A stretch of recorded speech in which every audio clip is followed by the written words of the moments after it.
اشارات ماہنامہ ترجمان القرآن دور حاضر میں قرآن مجید کے پیغام کو سمجھنے کا بہترین ذریعہ تازہ اشارات کی آڈیو ریکارڈنگ پیش کی جا رہی ہے۔ سماعت فرمائیے۔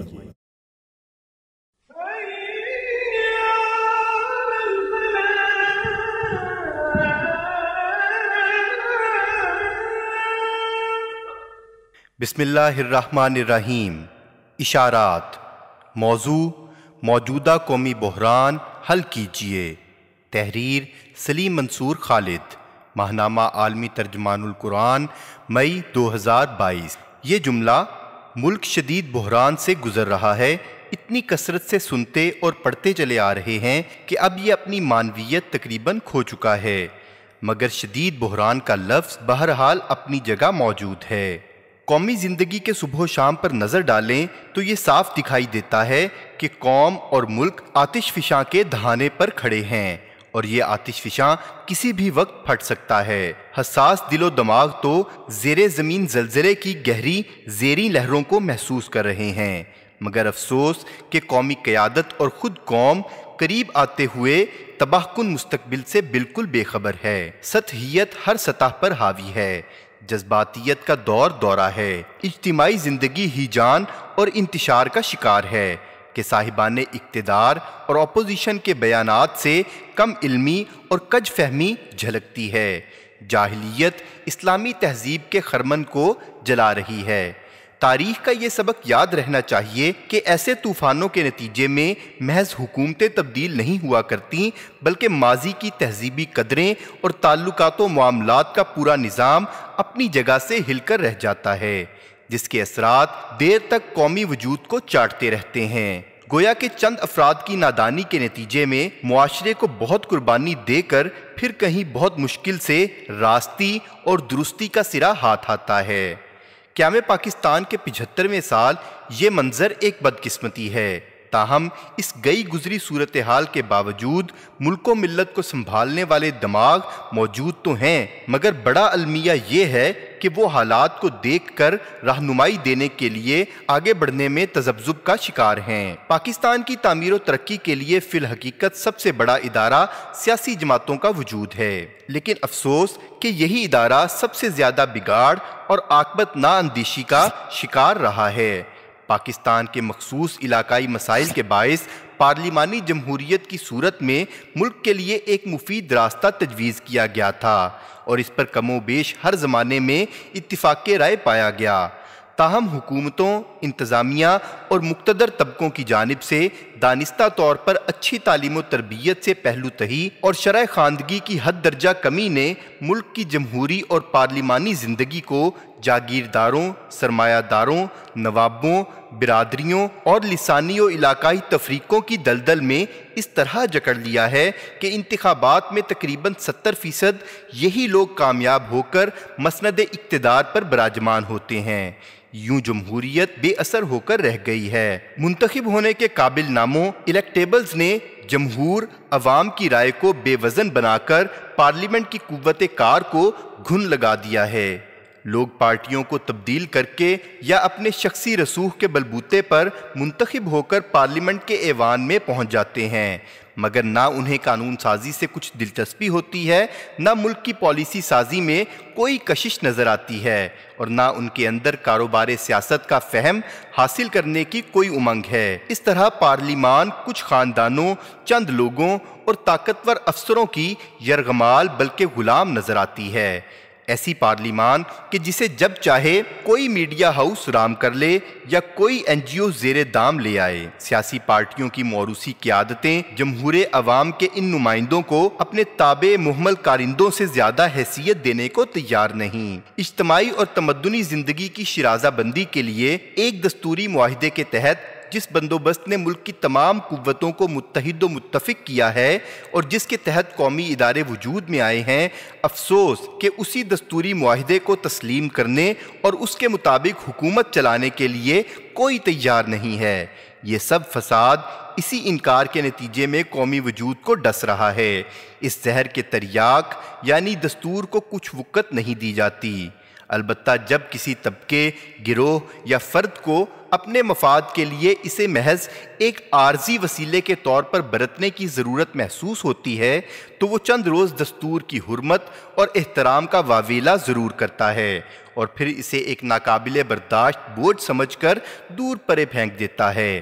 انتخابات کے انعقاد کے دوران رائے عامہ کی بے توقیری سے یہ مرض شروع ہوتا ہے۔ ناجائز پیسے کی ریل پیل سے انتخابی مہمات چلتی ہیں، ووٹوں کی خرید و فروخت ہوتی ہے، امیدواری کے لیے دستوری پابندیوں دفعہ 62-63 کے پرزے اڑائے جاتے ہیں، کہیں انتظامیہ سے مل کر اور کہیں براہ راست دھاندلی اور انتخابی انجینئرنگ کا ہتھیار استعمال کر کے زہریلے دودھ سے خالص زہریلا مکھن تیار کیا جاتا ہے۔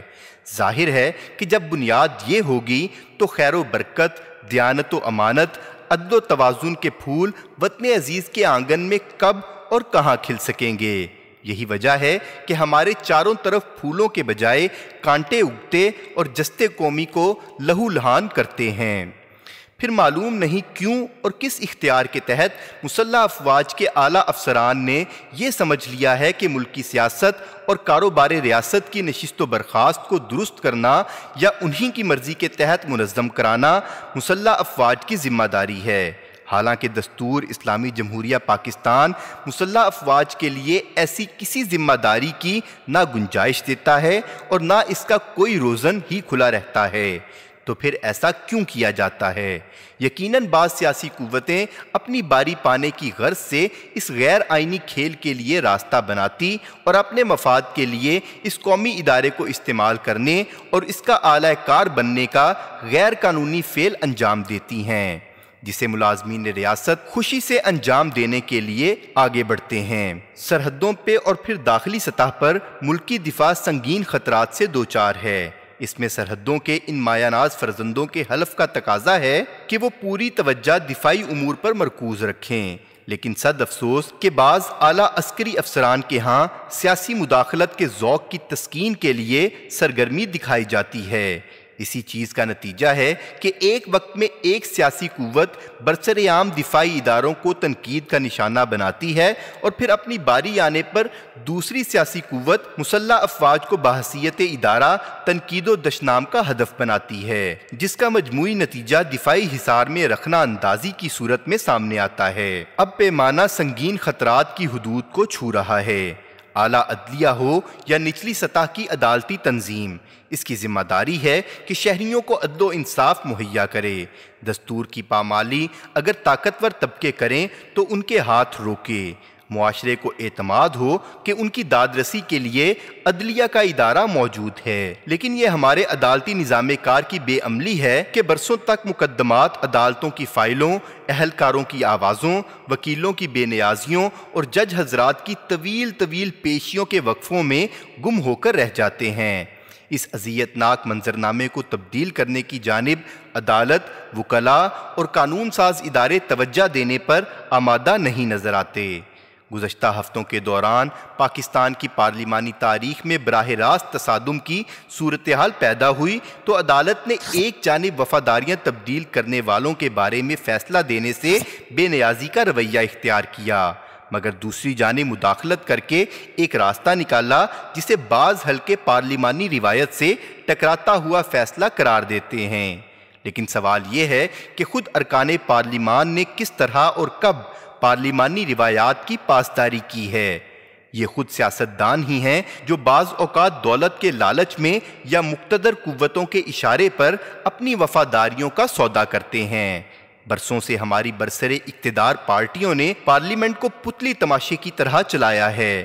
نہ فیصلے پارلیمنٹ میں ہوتے ہیں اور نہ اس کی کارروائی سنجیدگی سے چلائی جاتی ہے۔ کوئی اہم فیصلہ اسمبلی اور سینٹ کے فلور پر نہ زیر بحث لایا جاتا ہے اور نہ ارکان پارلیمنٹ کو اعتماد میں لیا جاتا ہے۔ کروڑوں روپے اجلاسوں کے انعقاد پر صرف ہوتے ہیں، مگر یہ اجلاس زیادہ تر سیاسی میل جول، پکنک یا سر پھٹول کا سرکس بننے سے آگے نہیں بڑھتے۔ فیصلے پارٹی کے چند مرکزی لوگ یا اپنے اپنے مراکز میں طاقتور طبقے کرتے ہیں اور پارلیمنٹ محض ان فیصلوں کی توثیق کا ربڑ سٹیمپ ثابت ہوتی ہے۔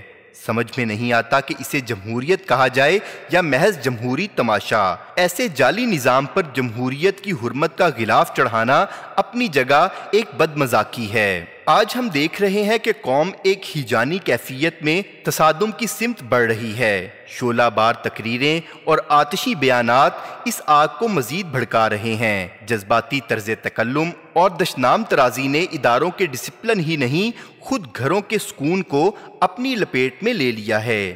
سیاسی اختلاف رائے سے بڑھ کر نفرت کے سانچے میں ڈھل رہا ہے۔ مخالف کو زیر کرنے کے لیے بہتان اور الزام، تہمت جیسے تیر و تفنگ سے کام لیا جا رہا ہے۔ سوشل میڈیا کا ہتھیار بری طرح آزمایا جا رہا ہے۔ دور دور تک کوئی مرد دانش نہیں کہ جو اس صورتحال سے نکلنے کا راستہ دکھائے۔ دشمن اس بھڑکتی آگ پر خوش ہیں اور نادان ہم وطن اس آگ کو پھیلانے میں سرگرم۔ اس فضا میں مسئلے کا واحد اور فوری حل یہ ہے کہ اگلے 3-4 ماہ میں منصفانہ انتخابات منعقد کرائے جائیں اور جو لوگ منتخب ہوں انہیں باہم مل کر حکومت چلانے کی ذمہ داری سونپی جائے۔ اس حوالے سے ایک اصول پر سختی سے عمل کیا جائے کہ انتخابات سے پہلے یا انتخابات کے دوران کسی صورت فوج کی جانب سے مداخلت کا شائبہ تک نہیں ہونا چاہیے۔ انتخابات ہو جائیں تو حکومتیں بنوانے کے لیے بھی فوج کو کسی سیاسی گروہ کی سرپرستی سے سختی سے باز آنا چاہیے۔ ایک طرف ملک شدید معاشی بحران کا شکار ہے۔ مارکیٹ پر نہ ریاست کا کنٹرول ہے اور نہ صنعت و تجارت کے کارپردازوں کو ریاست کی قوت اور احتساب کا کوئی ڈر۔ اس صورتحال میں عام شہری بری طرح پس کر رہ گیا ہے۔ بیماری، بے روزگاری، ملاوٹ اور مہنگائی قہر بن کر ہر گھر پر برس رہی ہے۔ اس صورتحال کو نئی منتخب حکومت آنے تک ٹالے رکھنا سفاکیت ہوگی۔ معاملات کو نظم و ضبط میں لانے کے لیے سول اور مالیاتی اداروں پر لازم ہے کہ وہ اپنی ذمہ داری ادا کریں۔ دوسری جانب بڑی خاموشی کے ساتھ کشمیر کے مسئلے پر ایک سرگرمی جاری ہے۔ ماضی کو بھلا کر جیسی ناسمجھی کے ڈاکٹرائن کی پیشوائی میں کشمیر پر پاکستان کے اصولی موقف سے پیچھے ہٹنے کے آثار دکھائی دے رہے ہیں۔ بھارت سے تجارت کو بحال کرنے اور کشمیر کی وحدت کو متاثر کرنے کی کوششیں کی جا رہی ہیں۔ ہم انتباہ کرتے ہیں کہ ایسی کسی کج فہمی کو قبول نہیں کیا جائے گا۔ بھارت نے جارحیت اور بڑے تسلسل کے ساتھ مسئلہ کشمیر کو پامال کرنے کی کوششیں تیز کر رکھی ہیں۔ اس کے بالمقابل ہمارے مقتدر حلقوں کی جانب سے درست تسلسل سے جواب دینے کے بجائے رفتہ رفتہ اسی راستے پر خود چل پڑنے کا یہ رویہ قابل مذمت ہے۔ ہم امید رکھتے ہیں کہ مقتدر حلقے اور سیاسی قائدین عبرت پکڑیں گے، اپنی ذات، گروہ یا قول کو ضد اور انا کو پرستش کا محور بنانے سے اجتناب کریں گے اور قوم سے زیادتی کا ارتکاب نہیں کریں گے۔ انہیں تاریخ سے عبرت پکڑنی چاہیے کہ آج سے پہلے انہی کی طرح اقتدار و اختیار سے چمٹے محض چند لوگوں کی حماقت نے ملک و ملت کو شدید نقصان پہنچایا اور ایسے کرداروں کے نام تاریخ میں ذلت کی علامتوں کے سوا کوئی مقام نہ پا سکے۔ فاعتبروا یا اولی الابصار۔